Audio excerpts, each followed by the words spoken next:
Hey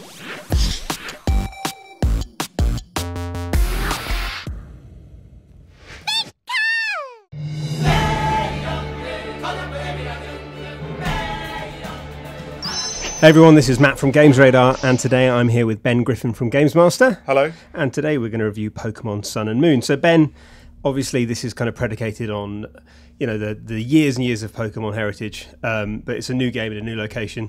Can you give us a brief overview about what that location's like? Yeah, the new location is called Alola, and it's loosely kind of sketched on Hawaii.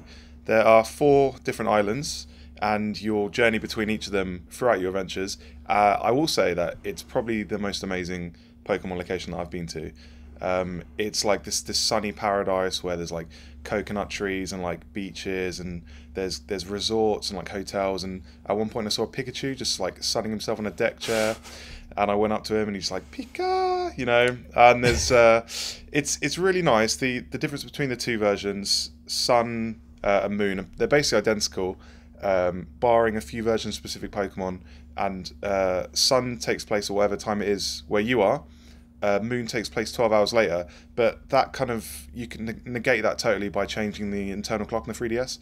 So they're basically the same. I prefer to play the day because it just feels truer to Hawaii, but they're amazing locations, and I just love exploring them. Cool. And in terms of the actual new Pokemon themselves, how do they hold up compared to the classic ones? So that, do they work? Does it feel like a sort of classic Pokemon? The design is such a consistent standard. It almost feels like they could slot in with the original 151, and in fact they kind of do, because you've got lots of classic Pokemons from all over the different generations here, and they, you know, at one point you'll face, you know, a new Yungoos, which is one of the new kind of mongoose type Pokemon, and then the next you'll walk into a patch of grass and there's a Caterpie there, so they do coexist together. You know, there are a few misses. You know, I think you have to have the boring bird Pokemon at the start because, like, you know, Picky Peck and stuff like that.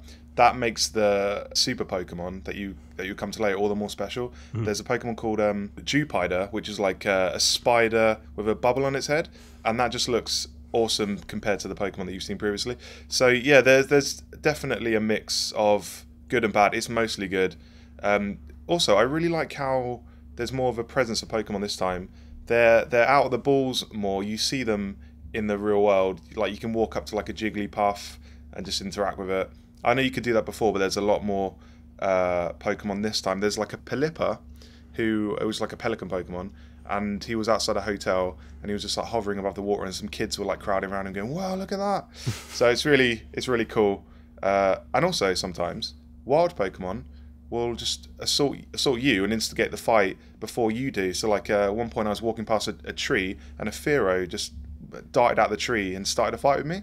I like that. It makes Alola feel like a more like wild and natural world.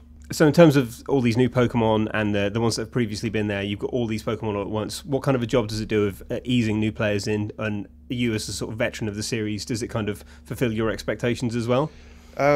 Well, the thing with Pokemon is the audience is so young that it has to start players off on the ground floor, so it tells you how to catch a Pokemon, which you obviously already know, but it's kind of necessary. So it does explain all these mechanics to you, but it does so in a way that after you've got past that, you can kind of go off on your own and explore and find all these new creatures. The fact that it belongs to like such a large lineage, it means there's always something surprising around the corner. There's over 700 Pokemon now. You never know which one's gonna pop up. Is it gonna be like a boring Pidgey, or is it gonna be like a Bagon, or it's a dragon, or is it gonna be a brand new Pokemon that you've never even seen before? So there's that. And also, I haven't even mentioned the Alola forms of Pokemon, which they changed the forms of old Pokemon into like Hawaiian themes. So like a Marowak, who's like the evolution of Cubone with a skull on his head. Now he's got like a flaming bone, and he's like kind of like a tiki dancer, and his type changes to fire type. So he's got a brand new like function in Alola. So there's lots of surprises around the corner. I mean, it's a huge game, obviously, and we don't have time to talk about all of it today. But sort of as a summary, would you say, as like a long-term Pokemon fan, you feel well served by this? Yes, I've played. Not to boast, I've played every Pokemon game. I've put like hundreds of hours into each Pokemon game. This is the most fun I've had in a Pokemon game. There's so many Pokemon. Obviously, they're at the heart of Pokemon, and the fact that there's hundreds of them here is amazing. The setting is wonderful. It's just like a tropical paradise. I've played it for dozens of hours. I've been to every island. I've seen all the Pokemon, and I still feel like there's a lot left to see. You know, there's always secrets around the corner. Pokemon's really enigmatic. It doesn't over-explain things to you, and you kind of have to figure these things out for yourself. Awesome. So with that in mind, we got a score? I'm going to give this, Matt, a 4-star score. Excellent. Thanks very much, Ben, and stay tuned to GamesRadar for more news, reviews, features, and previews.